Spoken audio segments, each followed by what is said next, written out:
Hello दोस्तों, राधे राधे, जय श्री कृष्णा। कैसे हैं आप लोग? आज हम आपको बताएंगे रावण ने मरने से पहले प्रभु श्री राम से ऐसा क्या मग था, वो बात हम सबको पता होनी चाहिए। आइए जानते हैं वह कौन सी बात है।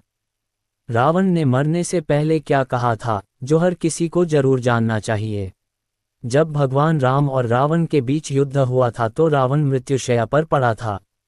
जीवन के अंतिम समय में रावण ने लक्ष्मण को कुछ ऐसे उपदेश दिए थे जो हर किसी को जरूर जानना चाहिए।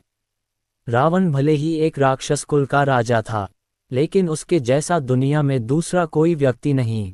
इसलिए कहा जाता है कि रावण सिर्फ एक है। लंकाधिपति दशानन महाराज रावण अत्यंत ही बलशाली, महापराक्रमी योद्धा, परम शिव भक्त, वेदों का ज्ञाता और महापंडित था। रावण की विशेषताएं। जैन शास्त्र में रावण को प्रति नारायण माना गया है।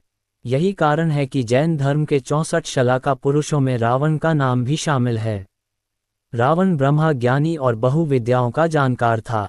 वह कई तरह के तंत्र, सम्मोहन, इंद्रजाल और जादू जानता था। रावण के पास ऐसा विमान भी था जो अन्य किसी के पास नहीं था। इसलिए जब रावण मृत्युशैया पर पड़ा होता है तब भगवान राम अपने भाई लक्ष्मण को रावण ने राजनीति और शक्ति का ज्ञान प्राप्त करने को कहते हैं।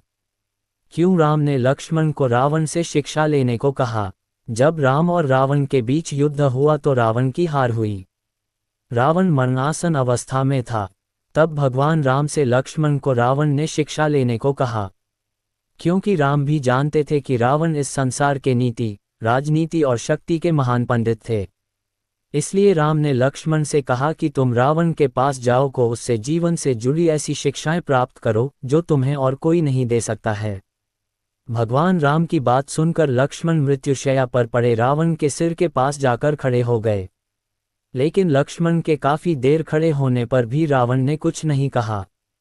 लक्ष्मण राम के पास वापस आ गए और कहा कि प्रभु, मैं बहुत देर तक रावण के पास खड़ा रहा लेकिन उसने कुछ नहीं कहा। तब भगवान राम बोले कि किसी से ज्ञान प्राप्त करने के लिए उसके सिर नहीं बल्कि चरणों के पास खड़ा होना चाहिए। इसके बाद लक्ष्मण फिर से रावण के चरणों के पास जाकर खड़े हो गए और रावण ने मरने से पहले लक्ष्मण को जो बातें बताई वह आज भी हर किसी को जरूर जाननी चाहिए। रावण ने मरने से पहले क्या कहा? रावण लक्ष्मण को ज्ञान देते हुए कहते हैं कि किसी भी शुभ या अच्छे काम के लिए देरी नहीं करनी चाहिए। वहीं अशुभ काम के लिए जितना मोहवश करना पड़े उसे उतना टालने का प्रयास करना चाहिए। अपनी शक्ति और पराक्रम में इतना घमंड नहीं करना चाहिए या इतना अधिक अंधा नहीं होना चाहिए कि शत्रु तुच्छ लगने लगे। मुझे ब्रह्मा जी से वरदान मिला था कि मानव और वानर के अलावा कोई मुझे नहीं मार सकेगा, लेकिन इसके बावजूद मैंने इन्हें तुच्छ मान लिया और यही मेरी सबसे बड़ी भूल थी, जिस कारण आज मैं मरणासन अवस्था में पड़ा हूँ। रावण का तीसरा उपदेश था कि अपने शत्रु और मित्र के बीच पहचान करने की समझ होनी चाहिए। कई बार हम शत्रु को अपना मित्र समझ लेते हैं जो कि बाद में हमारे शत्रु साबित होते हैं। वहीं जिसे हम शत्रु समझकर पराया कर देते हैं वही हमारे असली मित्र होते हैं। रावण ने लक्ष्मण को ज्ञान देते हुए कहा कि अपने जीवन के गूढ़ रहस्यों के बारे में किसी को भी नहीं बताना चाहिए, फिर चाहे वह आपका कितना भी सगा क्यों ना हो। क्योंकि विभीषण जब लंका में था तब वह मेरा शुभेच्छु था और जब वह राम की शरण में गया तो मेरे ही विनाश का कारण बन गया। रावण का आखिरी उपदेश था कि किसी भी पराई स्त्री पर बुरी नज़र नहीं रखनी चाहिए, क्योंकि जो व्यक्ति पराई स्त्री पर बुरी नज़र रखता है वह नष्ट हो जाता है। ब्राह्मण की संतान रावण क्यों कहलाया असुरों का राजा? कैसे मिली थी सोने की लंका? अपनी शुरुआती शिक्षा दीक्षा के बाद रावण ने कई वर्षों तक शिव की गहन तपस्या की। तपस्या के दौरान रावण ने शिव को प्रसन्न करने के लिए बलिदान के रूप में अपना सिर 10 बार काटा। हर बार जब वो अपना सिर काटता था तो उसके धड़ में एक नया सिर लग जाता था, जिससे उसने अपनी तपस्या पूरी की और अंत में भगवान शिव ने उसकी तपस्या से प्रसन्न होकर उसे वरदान दिया।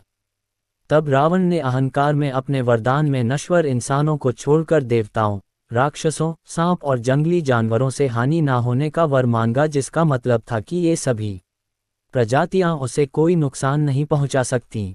यही वजह है कि बाद में मनुष्य रूप में जन्म लेकर राम ने रावण का अंत किया था। रामायण विजयदशमी या दिवाली का जिक्र होने पर हमारे मन में सबसे पहला ख्याल श्री राम और रावण के युद्ध और भगवान राम द्वारा रावण के अंत का आता है।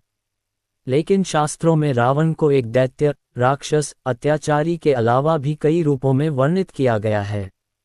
रावण को महान विद्वान, प्रकांड पंडित, महाज्ञानी, राजनीतिज्ञ, महाप्रतापी, महापराक्रमी योद्धा और अत्यंत बलशाली जैसे नामों से पुकारा गया है। रामायण में जिक्र है कि राम ने भी एक बार रावण को महाविद्वान, उसके ज्ञान के संदर्भ में महान ब्राह्मण के रूप में संबोधित किया था। रामायण में रावण को ऋषि विश्रवा की संतान बताया गया है, लेकिन उसकी मां कैकसी क्षत्रिय राक्षस कुल की थीं। इसलिए उसे ब्रह्मराक्षस कहा जाता था। राक्षसी और क्षत्रिय दोनों गुणों के साथ वो बेहद बलशाली और बहुत बड़ा शिव भक्त था। रावण का जन्म महान ऋषि विश्रवा, वेसमुनि और उनकी पत्नी दैत्य राजकुमारी कैकसी के घर हुआ था। उनका जन्म देवगण में हुआ था क्योंकि उनके दादा ऋषि पुलस्त्य ब्रह्मा के 10 मानस पुत्रों में एक थे।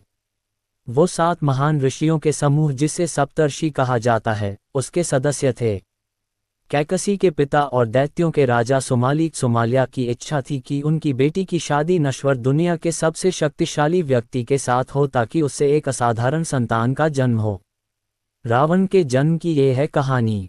उन्होंने अपनी बेटी के लिए आए विश्व के बड़े से बड़े राजाओं के प्रस्तावों को ठुकरा दिया क्योंकि वो सभी उनसे कम शक्तिशाली थे। कैकसी ने इसके बाद ऋषियों में अपने लिए वर की खोज की और आखिर में विश्रवा ऋषि को शादी के लिए चुना, जिनका एक और बेटा कुबेर था। रावण ने बाद में अपने सौतेले भाई कुबेर से लंका छीन ली और उसका राजा बन गया। रावण के 2 भाई विभीषण और कुंभकर्ण थे। कुछ स्रोतों में अहिरावण नाम के एक और भाई का उल्लेख भी है। उनकी मां के कुल का संबंध मारीच और सुबाहु दैत्यों के परिवार से था। कैकसी ने एक बेटी को भी जन्म दिया था जिसका नाम चंद्रमुखी, चंद्रमा जैसी चेहरे वाली लड़की था, जिसे बाद में राक्षसी शूर्पणखा के नाम से जाना गया। पिता के सानिध्य में सीखा वेद और युद्ध कला। पिता विश्रवा अपने बेटे रावण को आक्रामक और अभिमानी होने के साथ साथ एक अनुकरणीय विद्वान कहते थे। विश्रवा के संरक्षण में रावण ने वेदों, पवित्र ग्रंथों, क्षत्रियों के ज्ञान और युद्धकला में महारत हासिल की। रावण एक उत्कृष्ट वीणा वादक भी था और उसके ध्वज के चिन्ह पर वीणा का भी चित्र दिखाई देता था। रावण दैत्यों की नैतिकता को बनाए रखे, इसके लिए रावण के नाना सुमाली ने अथक प्रयास किए। रामायण में वर्णन है कि रावण का यदुओं के क्षेत्र से घनिष्ठ संबंध था, जिसमें दिल्ली के दक्षिण में मथुरा शहर से लेकर गुजरात, महाराष्ट्र, राजस्थान के कुछ हिस्से शामिल थे। माना जाता है कि रावण का संबंध लवनासुर से भी था, जो मथुरा का एक राक्षस था। लवनासुर को राम के सबसे छोटे भाई शत्रुघ्न ने मारा था। यदु क्षेत्र में नर्मदा के तट पर एक बार भगवान शिव की पूजा करने के बाद रावण को सबसे महान यदु राजाओं में एक राजा कार्तवीर्य अर्जुन के सिपाहियों ने पकड़ लिया और उसे कई दिनों तक अपनी कैद में रखा। रामायण के संदर्भों में बहुत साफ साफ कहा गया है कि रावण पूरी तरह मनुष्यों या फिर असुर के समान नहीं था, वो इससे कहीं बढ़कर था। शिव की तपस्या। अपनी शुरुआती शिक्षा के बाद रावण ने कई वर्षों तक शिव की गहन तपस्या की। तपस्या के दौरान रावण ने शिव को प्रसन्न करने के लिए बलिदान के रूप में अपना सिर 10 बार काटा।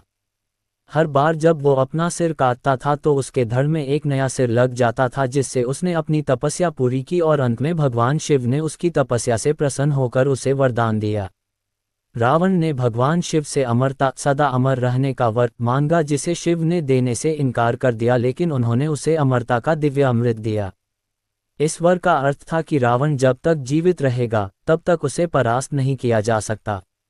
रावण ने अहंकार में अपने वरदान में नश्वर इंसानों को छोड़कर देवताओं, राक्षसों, सांप और जंगली जानवरों से हानि ना होने का वर मांगा, जिसका मतलब था कि ये सभी प्रजातियां उसे कोई नुकसान नहीं पहुंचा सकती। यही वजह है कि बाद में मनुष्य के रूप में जन्म लेकर राम ने रावण का अंत किया था। शिव ने उसे उसके सभी 10 कटे हुए सिरों के अलावा दिव्य शस्त्र और कई प्रकार के चमत्कार की शक्ति दी। इसी वजह से रावण को दशमुख या दशानन कहा गया। ऐसे बना रावण लंका का राजा। इन वरदानों को हासिल करने के बाद रावण ने अपने दादा सुमाली की तलाश की और अपनी शक्ति का विस्तार करने के लिए सेना का नेतृत्व करने लगा। इसके बाद रावण की नज़र लंका पर पड़ी और उसने उस पर कब्जा जमाने की कोशिश शुरू कर दी। लंका एक बेहद सुंदर और रमणीय शहर था जिसे शिव और पार्वती के लिए विश्वकर्मा द्वारा बनाया गया था। बाद में ऋषि विश्रवा ने लंका में यज्ञ के बाद शिव से उसे दक्षिणा के रूप में मांग लिया। इसके बाद कुबेर ने अपनी सौतेली मां कैकेसी के जरिए रावण और अपने अन्य भाई बहनों को ये संदेश पहुंचाया कि अब लंका उनके पिता विश्रवा यानी उन सभी की हो चुकी है। लेकिन बाद में रावण ने लंका को बलपूर्वक छीन लेने की धमकी दी, जिसके बाद उसके पिता विश्रवा ने कुबेर को सलाह दी कि वो लंका रावण को दे दे क्योंकि रावण अब अपराजय है। इस तरह रावण ने लंका पर कब्जा कर लिया। भगवान शिव का परम भक्त। लंका पर विजय के बाद रावण शिव से मिलने के लिए कैलाश पर्वत पहुंचा। शिव के वाहन नंदी ने रावण को अंदर जाने से मना कर दिया। इससे वो नाराज हो गया और नंदी को चिढ़ाने लगा। बदले में नंदी भी क्रोधित हो गए और रावण को श्राप दिया कि लंका को एक वानर द्वारा नष्ट किया जाएगा। नंदी के सामने शिव के प्रति अपना प्रेम दिखाने के लिए रावण ने कैलाश पर्वत को उठा लिया और कहा कि वो शिव समेत पूरे कैलाश को लंका ले जाएगा। रावण के अहंकार से क्षुब्ध शिव ने कैलाश पर अपने पैर की सबसे छोटी अंगुली रख दी, जिससे कैलाश पर्वत अपनी जगह पर वापस स्थापित हो गया। लेकिन इसी दौरान रावण का हाथ पर्वत के नीचे दब गया और पूरे पर्वत का भार रावण के हाथ पर आ गया। वो इस पीड़ा से कराह उठा। उसे तुरंत अपनी गलती का एहसास हो गया। तब रावण ने भगवान शिव को प्रसन्न करने के लिए अपनी नसों को तोड़ दिया और उससे तार की तरह इस्तेमाल करते हुए संगीत बनाया और शिव की महिमा का गुणगान करने लगा। इस तरह उसने शिव तांडव स्तोत्र रच दिया। इसके बाद शिव ने उसे क्षमा कर दिया और उसकी भक्ति से खुश होकर उसे दिव्य तलवार चंद्रहास दी। कहा जाता है कि इस घटना के दौरान ही शिव द्वारा उसे रावण नाम दिया गया, जिसका अर्थ है तेज दहाड़, क्योंकि रावण का हाथ जब पर्वत के नीचे दबा तो उसके रोने से पृथ्वी कांप उठी थी। रावण इसके बाद भगवान शिव का आजीवन भक्त बन गया था। ऐसा बना रावण तीनों लोकों का विजेता। रावण की क्षमता और शक्ति वास्तव में विस्मयकारी थी। रावण ने कई बार मनुष्यों, देवताओं और राक्षसों पर विजय प्राप्त की। पाताललोक को पूरी तरह जीतकर उसने अपने भाई अहिरावण को वहां का राजा बना दिया। वह तीनों लोकों में सभी असुरों का सर्वोच्च अधिपति बन गया।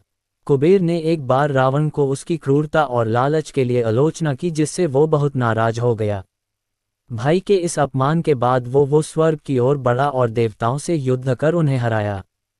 उसने देवों, मनुष्यों और नागों पर जीत अर्जित की। रामायण में रावण का सभी मनुष्यों और देवताओं पर विजेता के रूप में जिक्र किया गया है। हालांकि रावण का अहंकार उसके अंत का कारण बना।